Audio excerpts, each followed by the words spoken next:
A friend shared a video with me, a reel, and it made me open my eyes and think of a beloved parable that Jesus taught about the widow's mite. And we've been taught over and over a certain perspective.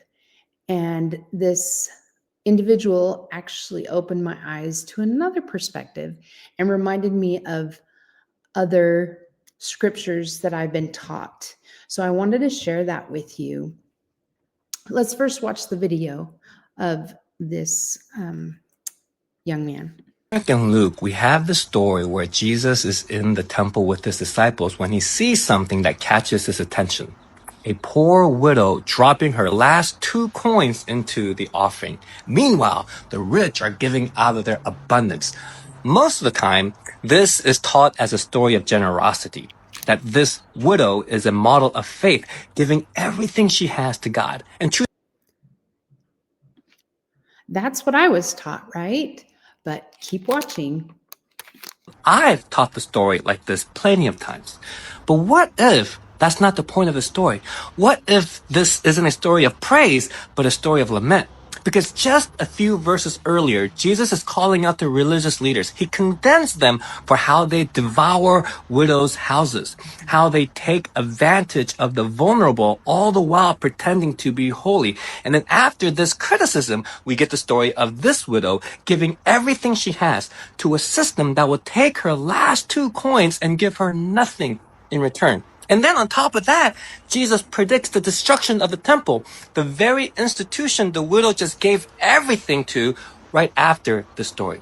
So why would Jesus be praising her offering to a corrupt system that's about to collapse? And maybe that's it. What if Jesus wasn't praising her, but lamenting the situation? Because he doesn't commend her like he normally does to people who show great faith. He doesn't say to us, go and do likewise. So what if this isn't a story about sacrificial giving, but about a broken system? What if Jesus is pointing out not her generosity, but the injustice that led her to believe she had to give her last 2 coins? What if Jesus is saying, look at what this institution does to the most vulnerable, instead of look at her great faith? What if Jesus is pointing out how instead of protecting her, the institution was exploiting her and he's grieving it? It's a different way to read the story, but what do you think? Could this passage be less about giving and more about exposing injustice? Because if Jesus is lamenting what's happening to her, then this passage isn't telling us to admire her sacrifice. It's challenging us to ask, are we building communities that care for the vulnerable? Or are we justifying the systems that devour them? Obviously, you don't have to accept this interpretation, but just what if? So let's have a discussion about this, and I'd love to hear what you have to say.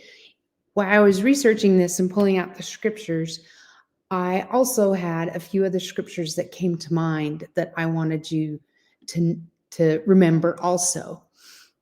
So those were in Mark 12:38 through 40, and let's see, Mark and Luke 21, 1 through 4 in the King James Version.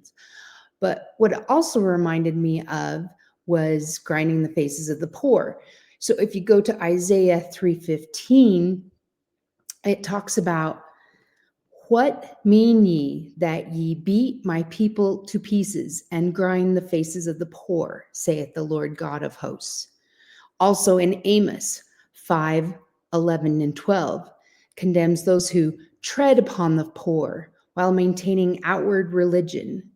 And then you have Micah 6 through 8, reminds Israel that God desires justice, mercy, and humility over ritual sacrifice. So what do you think? Are they both true? I want to know what you think, and give me your opinion.